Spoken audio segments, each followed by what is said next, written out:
Resaka foto-drafitrasa kosa no resantsika manaraka mikasika ny kianjana Alarobia moa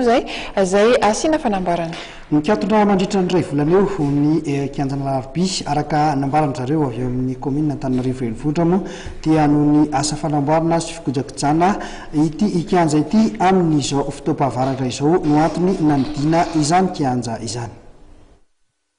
Noho ny asa fanamboarana sy fikojakojana ny kianjana Alarobia dia nandray fanapahan-kevitra ny tompon'andraikitra mikarakara ireo foto-drafitrasa ara-panatanjahantena eo anivon'ny commune Antananarivo renivohitra fa akatona mandritrana ny iray volana ny kianjana Alarobia. Amboarina dia hitantsika zao efa somary efa lasa kely moa zany zay zao eto tapabolana zay nanao plakage an'ireo le terrain efa solasolo ireo zao efa hitantsika zao moa zany fa efa somary manomboka maitsomaitso daholo ireo plakage ireo dia mandraraka ny terreau ary manao ny curage ny sisin'ny terrain zay ho an'ny Mahamasina zay tokony anararana. Mahatsiaro ihany zany mba eritreretina hoe mba atao eo Mahamasina isan'andro zay teo aloha dia mahatsatelo natao teo isaky ny alahady. Amin'izao fotoana izao zany dia mba niresahana hoe alao mba matsa anankiroa ihany no atao isan'andro. Na zany manao asabotsy roa ihany no azo atao eo, manao azoma roa ihany no azo atao eo, manao alahady roa ihany no azo atao eo. Ary amin'izao fotoana izao moa dia nisy politika niraisin'ny ligue sy ny fédération hoe misy an'ireto katita kely reto aloha manao baolina alohan'ny première division.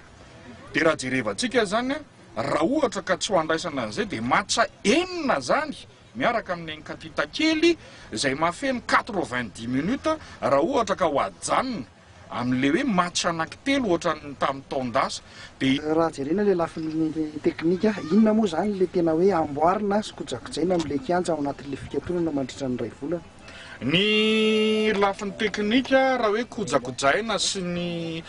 ny amboarina dia hitantsika zao efa somary efa lasa kely moa zany zay zao eto tapabolana zay nanao plakage an'ireo le terrain efa solasolo ireo zao efa hitantsika zao moa zany fa efa somary manomboka maitsomaitso daholo ireo plakage ireo dia mandraraka ny terreau ary manao ny curage ny sisin'ny terrain zay ho an'ny Mahamasina zay tokony anararana. Atao aloha zany raha ny eritreritry ao amin'ny direction an'ny DGSL ny tanora sy ny fanatanjahantena ary ny loisir dia hatreto izay tsy mbola manana calendrier an'izany hoe anao fampisehoana na anao activité marimarina kokoa eo amin'ny kianja fa raha ho anay teknisianina zany matoa kianja fanaovam-baolina zany dia tokony hijanona ho an'ny fanaovam-baolina sady efa mba misy ny etsy Antsondrombe angambany amin'ny fanaovana an'ireo lanonana samihafa.